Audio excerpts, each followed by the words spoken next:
अब हम इसी डॉट प्रोडक्ट को in terms of unit vector भी देखते हैं। जरा यूनिट वेक्टर में इनका क्या आता है in terms of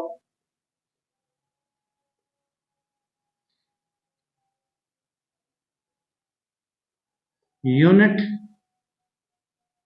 vectors. In terms of unit vector देखते हैं कि हमारे पास अगर दो परपेंडिकुलर वेक्टर्स हों तो उनका यूनिट वेक्टर का जो प्रोडक्ट आएगा, डॉट प्रोडक्ट आएगा हमारे पास, वो क्या आएगा। लेट्स सी बेटा, देखिए मुझे पता है कि हमारे पास, मैंने बताया था प्रीवियस लेक्चर में, हमारे पास जो एक्स एक्सिस की तरफ, एक्स एक्सिस की डायरेक्शन को डिनोट करने के लिए हम यूनिट वेक्टर यूज करते हैं, उसको हम आई यूनिट वेक्टर कहते थे। और वाई एक्सिस के लिए हम जे यूनिट कहते थे। और जेड एक्सिस जो कि इसके ऊपर होता है उसको हम के यूनिट वेक्टर का नाम देते थे। तो इनका डॉट प्रोडक्ट हम देखते हैं कि क्या आएगा। लेट्स सी, ये मेरे पास आई यूनिट वेक्टर था, डॉट जे यूनिट वेक्टर था, इक्वल किसके आएगा, j unit vector dot k unit vector is equal to k unit vector dot i unit vector. वो भी सम मेरे पास क्या आ रहा होगा, जीरो आ रहा होगा, क्योंकि हमें पता है कि जब भी दो ऑपोजिट वेक्टर का एक दूसरे के परपेंडिकुलर वेक्टर जो थे उनका प्रोडक्ट हमारे पास जीरो आ रहा है, तो उनके दरमियान उनके जो हमारे पास यूनिट वेक्टर थे, लाजमी तौर पे उनका प्रोडक्ट भी हमारे पास क्या आ रहा होगा, जीरो आ रहा, क्योंकि इनके दरमियान भी तो एंगल बेटा 90 का बन रहा है। इसको हम सॉल्व, आपको मैं करवा देता हूं कि इसको हम सॉल्व करेंगे। लेट्स सी के इसको भी हम, इसी को हम सॉल्व करते हैं।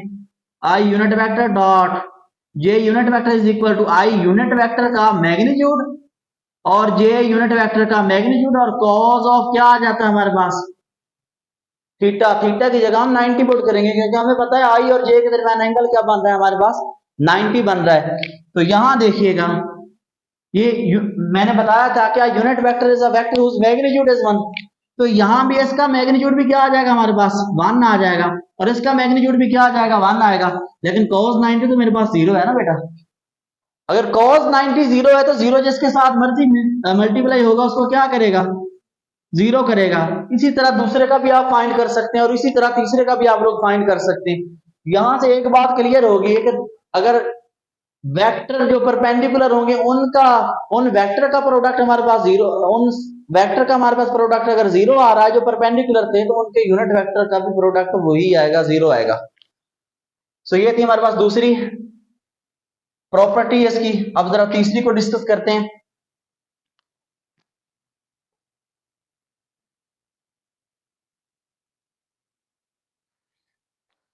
हेडिंग देंगे हम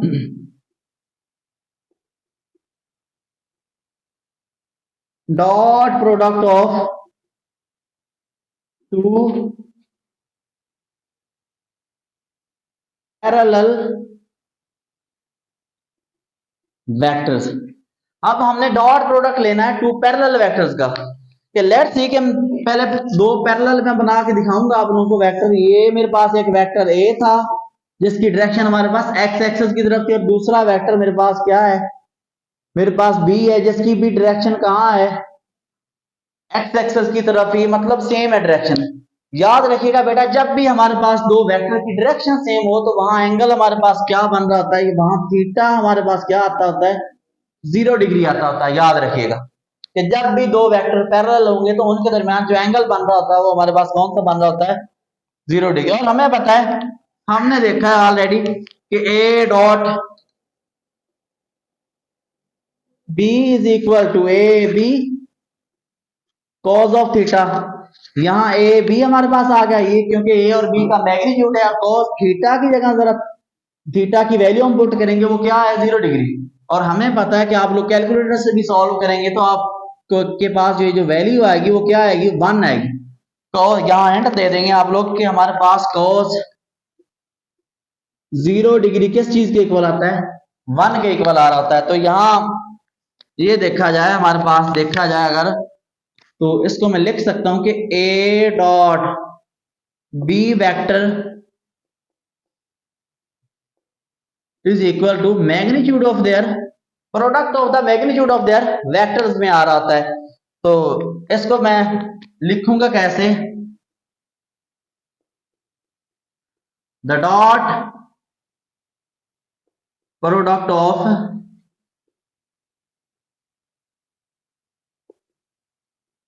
to parallel vectors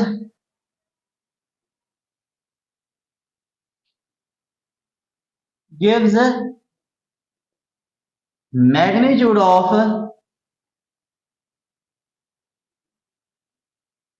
given vectors। यहां देख भी लें आप लोग जो दो डॉट प्रोडक्ट वेक्टर्स के दरमियान दो जो पैरेलल वेक्टर थे उनका डॉट प्रोडक्ट था वो हमारे पास क्या आ रहा था इक्वल किसके, उनकी ही मैग्नीट्यूड के इक्वल आ रहा था। तो in terms of unit vector देखते हैं हम इसको, जरा देखिएगा।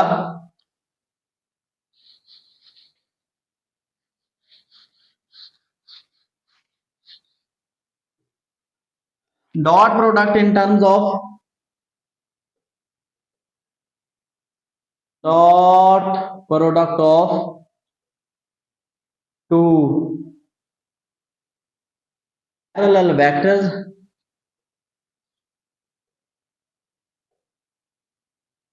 in terms of their unit vectors।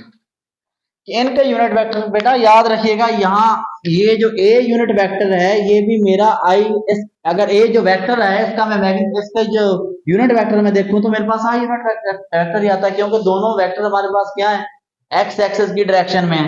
और ये जो बी वेक्टर है ये भी तो मेरे पास क्या है, एक्स एक्सेस की डायरेक्शन में, तो यहाँ भी यूनिट वेक्टर क्या आ जाएगा, उसका आई यूनिट वेक्टर आ जाएगा। यहाँ यूनिट वेक्टर लूंगा तो आई यूनिट वेक्टर लूंगा। इसका मतलब क्या हुआ कि अगर I dot i unit vector हो वो और J dot j unit vector हो वो इक्वल किसके होता है, के डॉट के यूनिट वेक्टर वो इक्वल किसके आ जाता है, 1 के आ जाता है। क्योंकि हमने देखा है बेटा इसको, अगर इसी में से मैं कोई एक चीज ले लेता हूं तो इसको मैं जरा डिस्कस करूंगा जरा डिटेल के साथ। तो कैसे करूंगा, i unit vector dot i unit vector is equal to i unit vector का मैग्नीट्यूड और आई यूनिट वेक्टर का फिर क्या आ जाएगा, magnitude is equal to cos of theta की जगह क्या आएगा, 0 डिग्री। क्योंकि बेटा इनकी डायरेक्शन सेम है, जब इनकी डायरेक्शन सेम है दो वेक्टर्स की तो उनके यूनिट वेक्टर की डायरेक्शन भी हमारे पास क्या होगी, सेम ही होगी। जब तो इनके दरमियान एंगल क्या बनेगा, 0 डिग्री। 0 डिग्री को मैंने लिख दिया और मुझे पता है कि a unit vector is a vector whose magnitude is 1।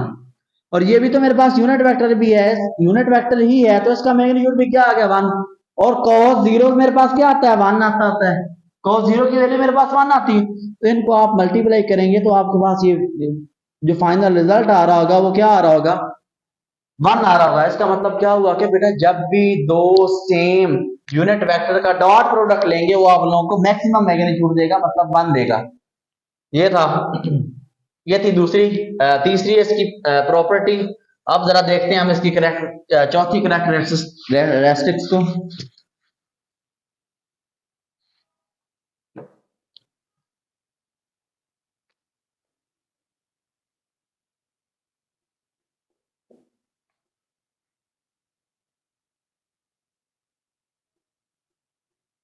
Dot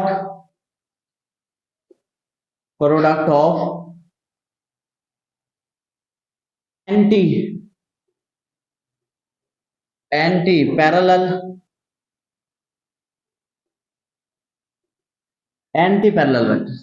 अब मैंने वेक्टर्स कौन से लेने जो एक दूसरे के एंटी पैरेलल होते हैं। एंटी पैरेलल का मतलब क्या होता है बेटा, लेट्स सपोज कि मेरे पास ये वेक्टर ए था जो कि इस डायरेक्शन में जा रहा था और मेरे पास जो वेक्टर बी था वो कुछ इस डायरेक्शन में जा रहा था, दोनों एक दूसरे के क्या है, एंटी पैरेलल है। एंटी पैरेलल में याद रखिएगा, यहां जरा देखिएगा तो एंगल हमारे पास कितना बन रहा होता है, 180 बन रहा होता है। याद रखिएगा बेटा कि जब भी वो वेक्टर एंटी पैरेलल का है तो उनके दरमियान, दो वेक्टर को एंटी पैरेलल का है तो उनके दरमियान एंगल जो हमारे पास बन रहा होता है वो कौन सा बन रहा होता है, 180 का। तो यहाँ मैं हिंट दूंगा, यहाँ मेरे पास जो एंगल बन रहा है थीटा वो कितना है, 180 डिग्री। तो अब मुझे पता है जो मेरे पास मेन फार्मूला था डॉट प्रोडक्ट को फाइंड करने का वो क्या था, A dot B is equal to A B cos of theta. तो यहाँ A dot A B cos of theta की जगह थीटा की वैल्यू क्या आ जाएगी हमारे पास, 180 डिग्री। और हमें पता है कि कॉज जो cos 180 होता है वो इक्वल होता है -1 के। तो जहां cos 180 था वहां मैं उसकी वैल्यू -1 लिख सकता हूं। जरा देखिएगा,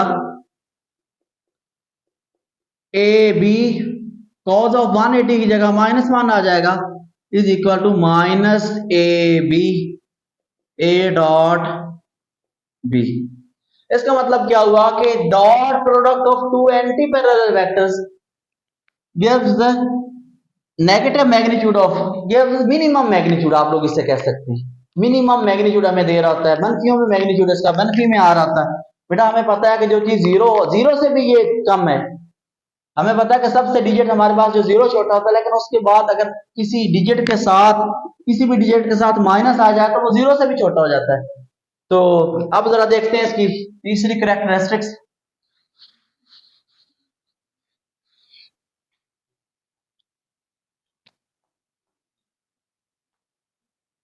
self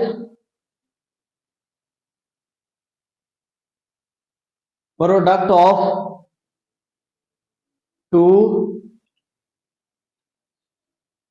of a vector, of a vector, इसका मतलब क्या है कि जब हम एक वेक्टर को सेल्फ प्रोडक्ट लें, मतलब उसी वेक्टर को का डॉट प्रोडक्ट उसी वेक्टर के साथ ले रहे हैं, तो तब हमारे पास रिजल्टेंट क्या आएगा, A dot A is equal to A square cos of theta.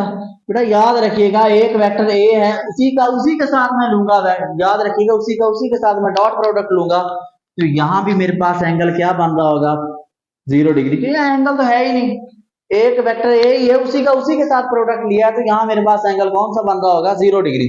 तो जरा यहां पुट करते हैं A dot A is equal to A square, और यहां क्या आ जाएगा, cos of zero. Cos of zero का हमें पहले पता है कि क्या आ जाता है, कॉज ऑफ जीरो 1 के इक्वल होता है, तो यहाँ 1 लिखेंगे, तो 1 तो हमें पता है कि हमारे पास 1 जिसके साथ मल्टीप्लाई होगा वही चीज अगली देगा जिसके साथ वो मल्टीप्लाई हो रहा होता है। तो यहां से हम इसको बयान कर सकते हैं, डिस्कस कर सकते हैं कि self product of a vector, यहां लिखेंगे final line, self product of a vector gives square of its magnitude. कि अगर किसी भी वेक्टर का सेल्फ प्रोडक्ट ले लिया जाए तो वो हमें उसका रिजल्ट क्या मिल देगा, उसी वेक्टर का स्क्वायर मिल रहा होगा मैग्नीट्यूड में। अब इसकी एक लास्ट प्रॉपर्टी है, आखिरी प्रॉपर्टी है, उसको हम जरा डिस्कस करते हैं, जो कि अक्सर शॉर्ट में भी पूछ ली जाती है, लेकिन बेटा याद रखिएगा ये जो हमारे पास टॉपिक है ये मोस्ट इंपॉर्टेंट टॉपिक है, ये भी बहुत ज्यादा पेपर में बार बार पूछा जाता है। तो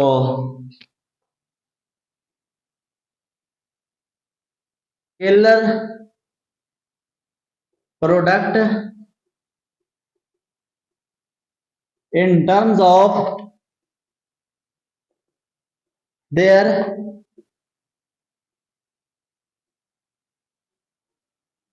rectangular